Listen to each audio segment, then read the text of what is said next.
of which about 50,000 are prescribers, 25,000 are dispensers, and then from there it's about 1,000 law enforcement and then regulators and delegates.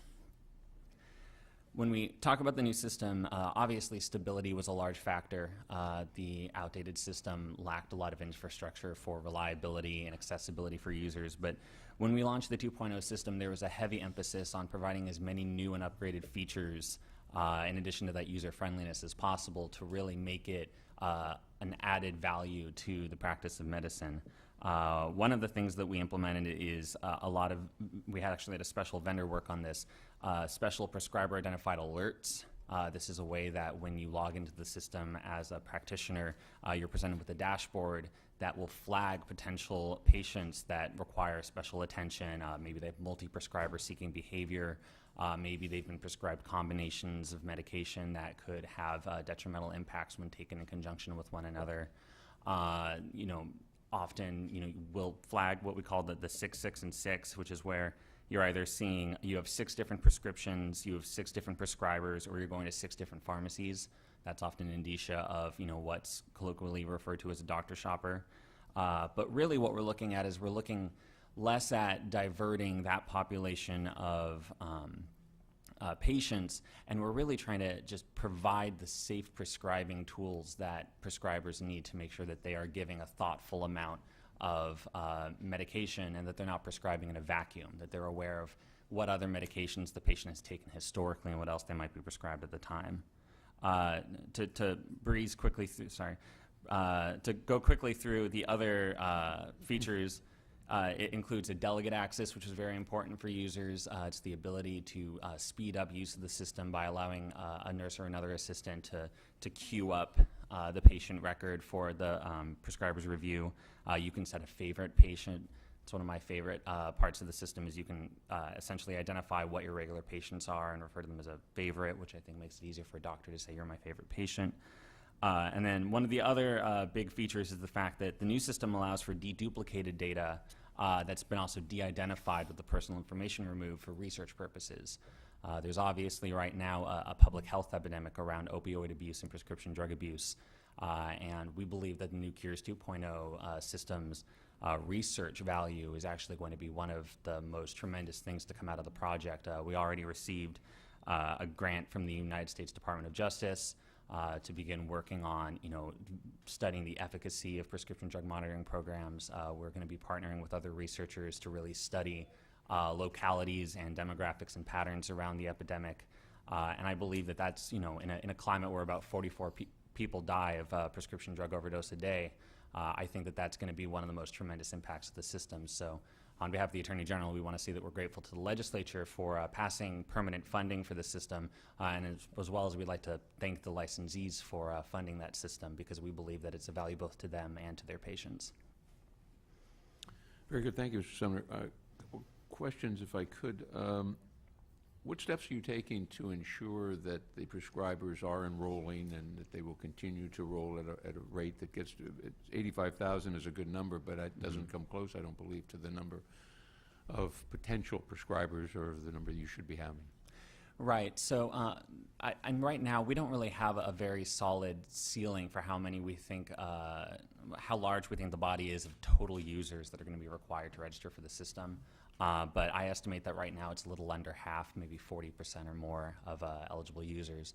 One of the large things that we were able to do to kind of make it easier to enroll is one of the requirements of the system is that we develop a streamlined application process. There was a kind of a headache with potential new users of the system in the old days because you actually had to get copies of your certifying documents notarized and then have them physically mailed to DOJ for validation.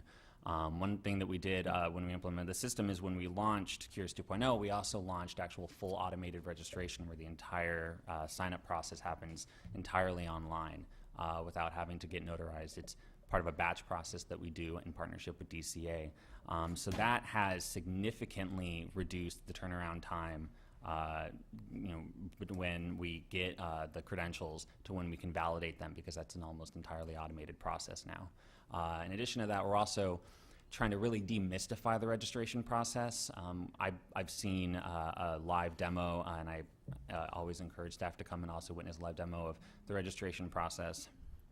And a lot of users are just, I think, under the impression that it's more complicated to sign up for the system than it is. So one of the things that we're doing, for example, is we're actually partnering with the California Medical Association to offer a webinar in the coming weeks that will walk them through the registration process and make us available to answer any questions, both about that process and about the system. And obviously we're working with Director Gadani's boards as well, because they have messaging capabilities and can reach out to their members and remind them of their legal requirements to register, and similarly direct them to where they can see tutorials, videos, really anything we can do to make it as easy as possible. That was my next question. Very good, thank you. Madam Chair?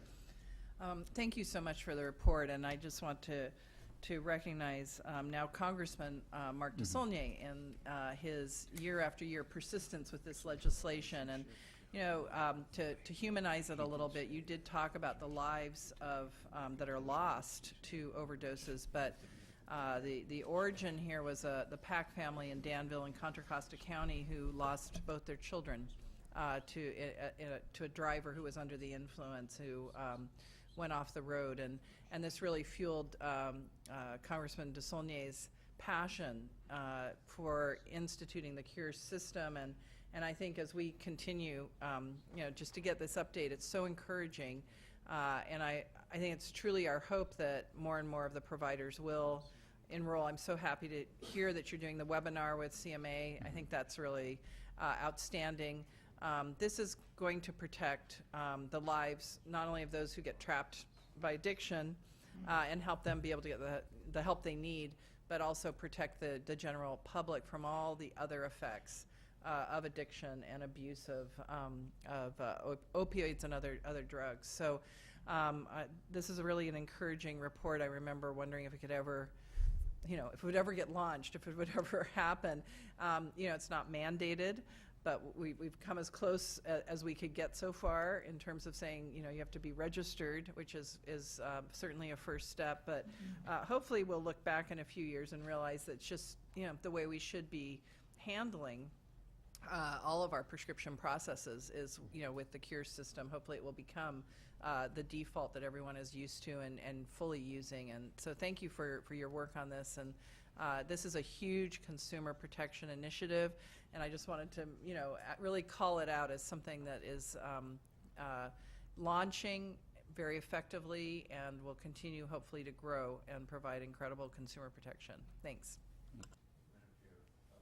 Senator Hernandez, question. Thank you, Mr. Chair. Again, let me just kind of reiterate what Assemblymember Bonilla said, and obviously thank then Senator DeSaulnier for this, but more importantly for the fact that there is a funding source that's going to allow this to occur. With regard to the implementation, I want to just touch a little bit on the providers and the ease of use of providers, and hopefully getting as many, if not all, of the providers in there. And if you can clarify for me, if a provider doesn't sign up, is there any kind of penalty if they don't, or just refresh my memory on that? There's nothing provided in the statute that created the requirement that speaks to that. From there, it would be part of the medical board's decision-making in the course of all of their compliance monitoring. Okay. And then as far as the ease of use to the providers, are you getting any kind of feedback or concerns about difficulty or length of time? Because I got a couple concerns, and I can just share them with you. But are you getting anything from any of the provider world? Right, so we do operate a help desk, and we have been working with large provider groups. We have, you know, regular interactions with CHA and folks like that. And obviously, for whatever amount of technical front-end preparation you can do, there's always going to be, you know, a different relationship between an actual real user and the system. That's one of the things that we ran into when we discovered that many systems didn't have the adequate browser requirements. We are really committed to having a customer service perspective on that, and obviously, you know, we do occasionally hear from folks that are having difficulty kind of figuring out the new system. But on the whole, I mean, I always try to remind my team that the system is still dramatically in full and effective use with a variety of systems, and that it's saving lives. Is there currently like a 800 call-in number? Because I would think to get as many providers as possible and to get there, you want to make it as easy as possible. I wasn't sure if there's any kind of 800 call or help line to help individuals get signed up. There is indeed a toll-free telephone number that can be called. There's also an email address. And what's that number? I should carry cards with me that have it all the time. I'll get it from you later. Sure. Okay, and then what about instances where providers' license is used to order medications that they aren't approved for, and how do you consolidate and notify the provider? Is there a mechanism for that as well? Because there's a lot of times where patients will somehow get a hold of a DEA number or go to, falsely write a prescription. Is that a concern at all or not? Well, the patient activity report is generated when a prescription is picked up or actually filled by a dispenser. So theoretically, those types of prescriptions received would still be flagged for purposes of the various analytics that we have that flag at-risk patient behavior. In addition to that, there are other ways that we flag. We have, for example, a number of pain management physicians have exclusivity compacts with their patients. And in the event that one of their patients were to violate that compact, that would be another trigger on the flag on the dashboard. Okay. Yeah, so I'll just share with you some of my personal experience. So my wife and I both have DEA numbers, and she just forwarded me the email like a couple days ago because she's making me do my own, and I've got it here on my app, on my phone, that I've got to sign up for Department of Justice, State of California. And her concern was the length of time it took for her to get registered. And the other concern she has is that you have to change your password like every 90 days. Is that correct? I believe that is correct. Okay, and that, so now I got to come up with a password every 90 days to I know, so I can barely remember what my password is to get on my email sometimes. But anyway, I will definitely, if you can give me that 1-800 number, because if I run into problems, I'm going to be calling you when I get registered for Cures. Well, Dr. Hernandez, I can say that if you're having difficulty with Cures, you don't have to use the 1-800 number. You're welcome to call me directly. All right, you got it. Anyway, thanks very much. VIP treatment. Mr. Sumner, I have another question, just to follow up. You commented about the relationship with DCA and the boards and how it's nice and moving smoothly in terms of the getting more prescribers and trying to communicate with with getting the word out, I guess, more importantly. How is the relationship between the Cures and the support from the boards and with the AG's office and the regulatory boards and investigations involving controlled substance abuse that could maybe going on within some of the professions? How is that relationship today, and is it open? And because we want to make sure that it is a good relationship. Yeah, absolutely, and I actually appreciate having a second chance to do a little bit better job recognizing the fact that we've had a really fantastic collaborative working relationship with DCA throughout the course of this project. We have standing calls and regular meetings between our two agencies, and I think that that's really lent to the success of the project. Outside of the technical implementation of the system, obviously then there's one of the purposes of the Cures database is it is an evidentiary database for purposes of an investigation, whether it's an investigation by law enforcement or there are a number of users that use the system on behalf of the Department of Consumer Affairs.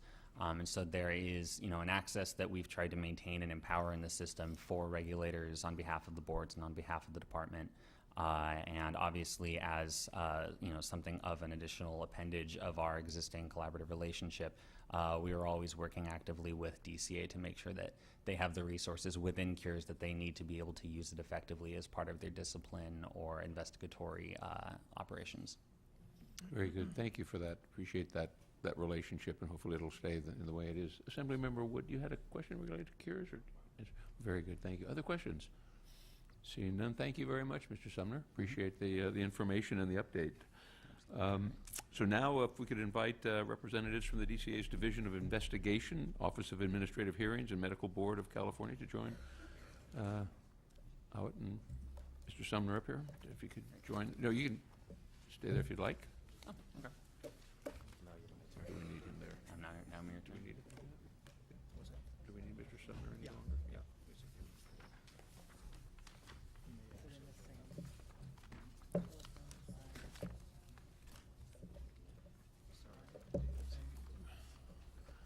Well, good morning. Good morning. Welcome. Thank you for coming this morning. Appreciate being here and looking forward to the conversation.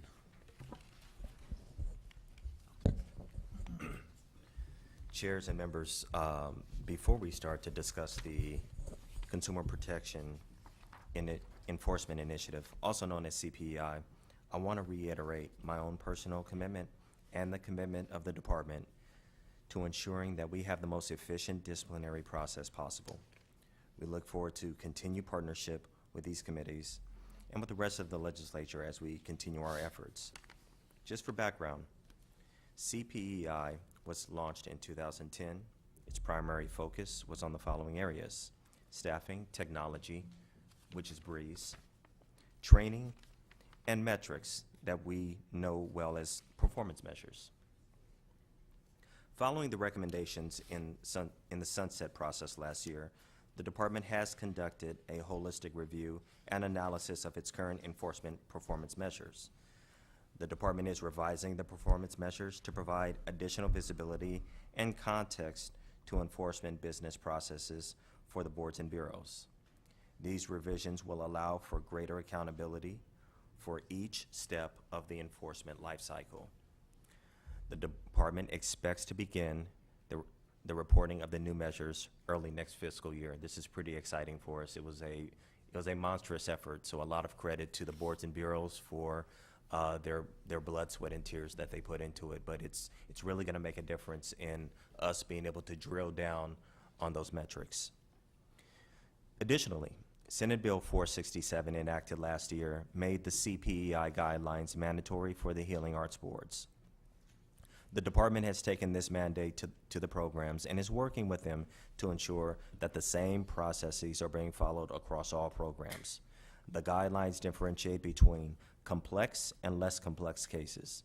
The more complex or urgent cases are referred to the Division of Investigation for formal field investigations, and the less urgent or complex remain with the program for desk investigation in the spirit of efficiency and prioritization. The division continues to provide guidance and assistance triaging cases with the enforcement managers.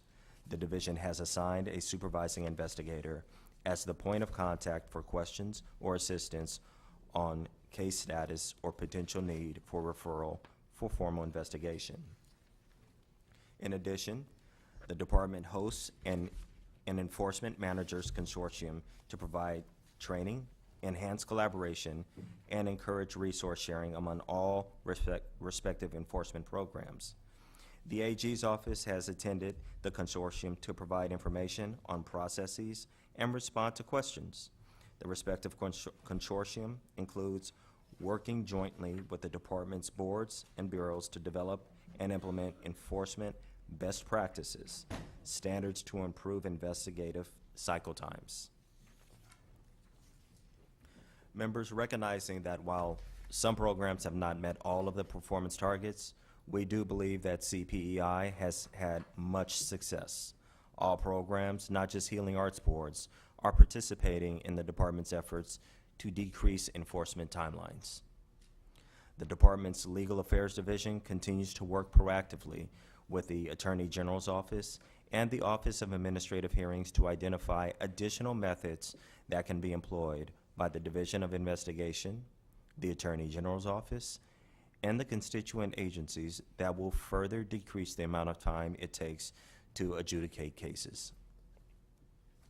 With the cooperative efforts of the department and the Attorney General's Office, the Office of Administrative Hearings was better able to track statistics, including scheduling cases and time for issuance of decisions. With the increased number of administrative law judges and fiscal accommodations, the time lapse between filing notice of defense and actual hearing dates has noticeably decreased. Staff from the department's legal division will continue to meet with the Attorney General's Office and Office of Administrative Hearings to further our overall goal of decreasing timelines. Since CPEI was enacted, the Division of Investigation has reduced investigation timelines by over 200 days. With With that, members, I want to thank you for your time, and I can now turn it over to my colleagues to my right and left. Very good, thank you. Good morning. Good morning. And basically for the CPEI, I'm able to respond to any questions. My name is David Chris. I'm the Chief of the Division of Investigation for Department of Consumer Affairs. Very good, thank you. This may be introductions for this, and if you have comments, it'd be great. Sure. I'll jump in if that's Thank you. acceptable. Good morning, chairs and members of this committee and staff, Mr. Gage. I'm Zachary Morazzini. I'm the Director of the Office of Administrative Hearings.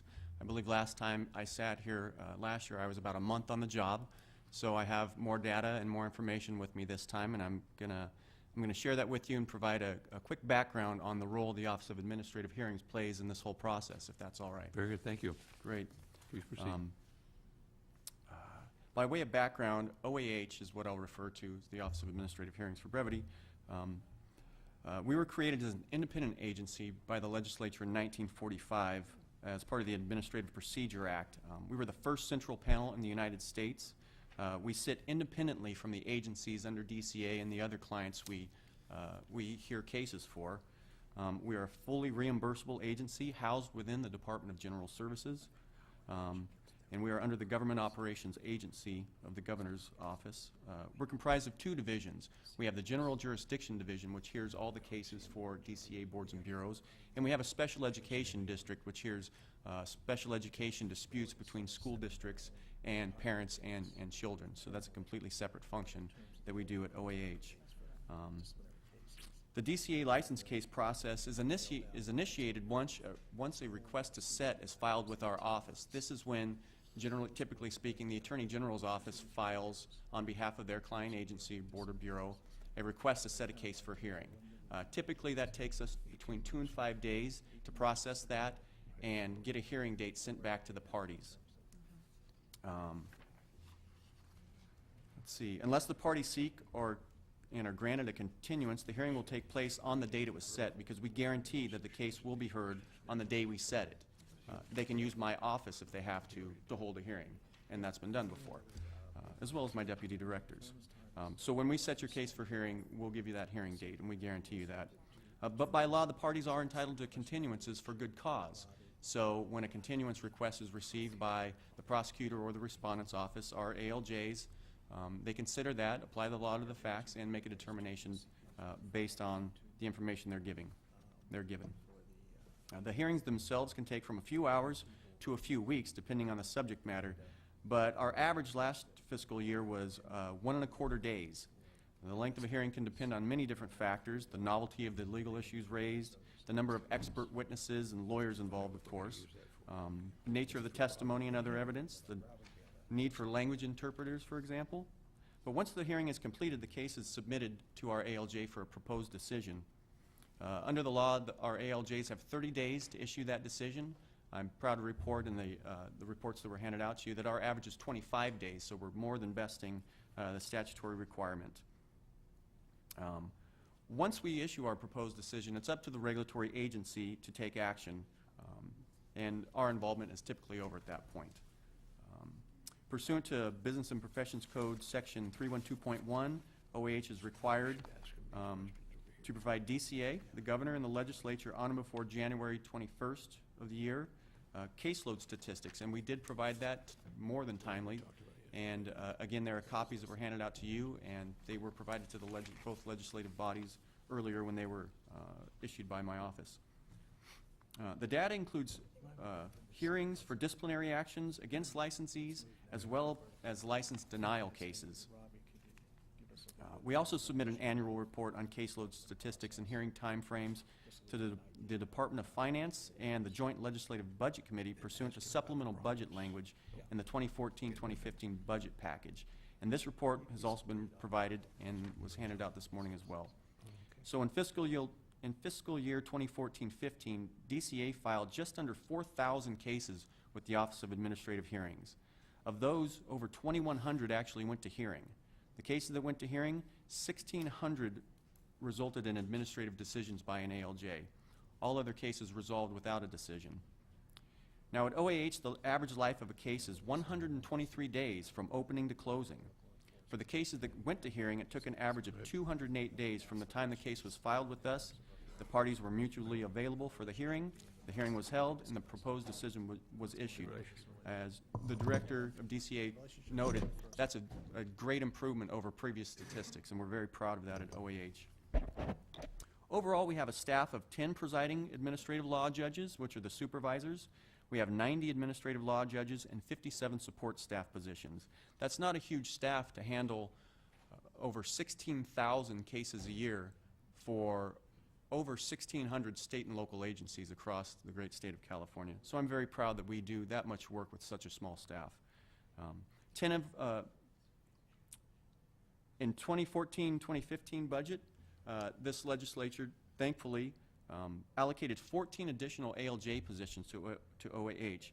Now, the purpose of adding those positions was for us to be able to reduce our use of pro tem judges. Pro tem judges are private attorneys that we contract with to handle hearings and mediations for us. The direction from this legislature was to reduce the number of hours we're using them, reduce the money we're spending, we're contracting with, and instead provide more full-time ALJs to OAH, and I think that was a brilliant idea. And I'm happy to report that as we last ran our numbers, at this point in the current fiscal year, compared to fiscal year 2013-2014, which is when we were given those positions, we've reduced already our use of pro tem ALJs by 38%. I'm very, very proud of that figure as well. I hope this has been a sufficient background in our role in the CPEI and working with DCA and the boards and bureaus thereunder. I'm happy to attempt to answer any questions if you might have them this morning. Thank you very much. Thank you very much for that testimony. There have been 2 BCPs that have been proposed for about $1.2 million. One requesting an augmentation to implement SB 467, and the other to hire the additional staff for the DOJ. How do you currently track the data that you have, one? And two, could you explain those particular budget proposals, please? Robbie, thank you. Sure, yeah. So those would be the 2 BCPs by the Department of Justice. To speak to the 2 different questions I think you had in there, the first one is obviously we have a BCP for increased staff. I think everybody at this panel will tell you that there is any number of potential factors in the length of a case that we could look for efficiency building in. One of those would be staffing deficiencies, and with the dramatic increase that we've seen over the course of the past 10 years with the licensing section, we believe that an increase in staff, specifically within that segment of our legal representation, would make contributions toward timing efficiencies. The other BCP is actually something I'm more than happy to talk about. It's the implementation BCP for your bill, SB 467. That's a bill that is actually, I think, going to be incredibly valuable if DOJ is able to implement it the correct way.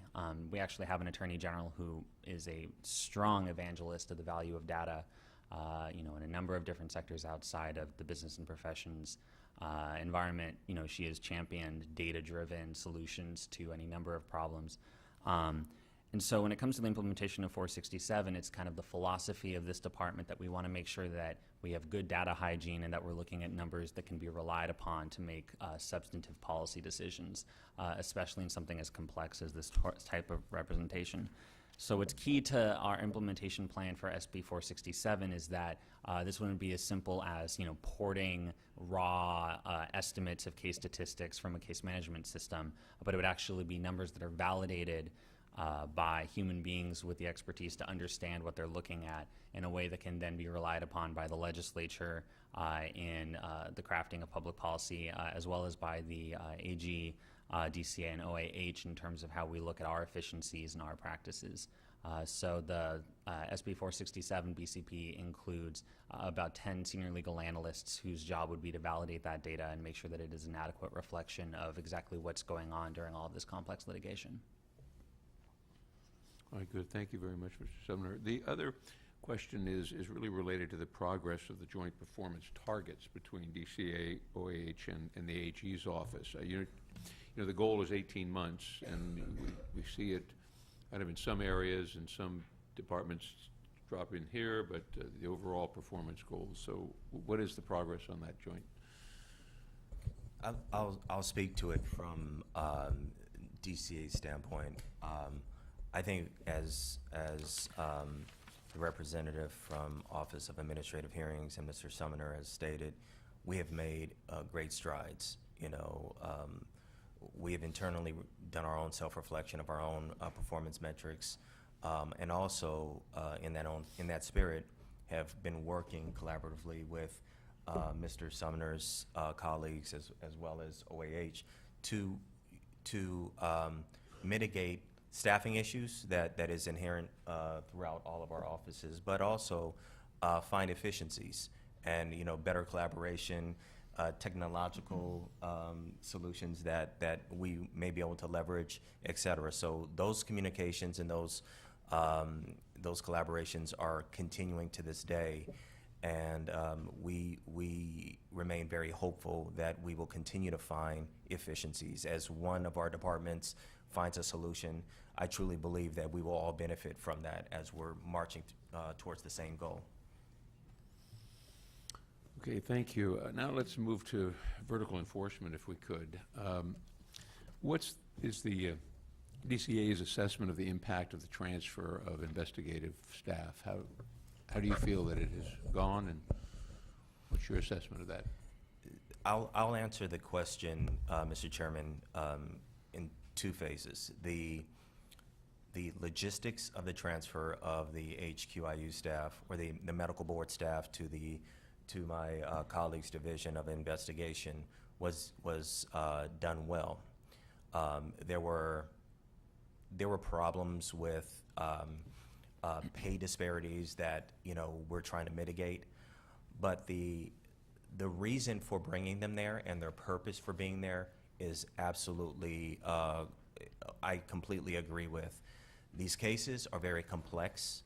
They're and they need to be looked at with a fine-tooth comb in coordination with the Attorney General's office. So it is an appropriate place. Is there room for improvement? Absolutely. And, you know, I will defer to Mr. Chris for the specificities, but the overall spirit of SB 304 and how it worked, I agree with the spirit. I agree with the reason behind it, and it is going well. Well, and maybe in that answer, excuse me,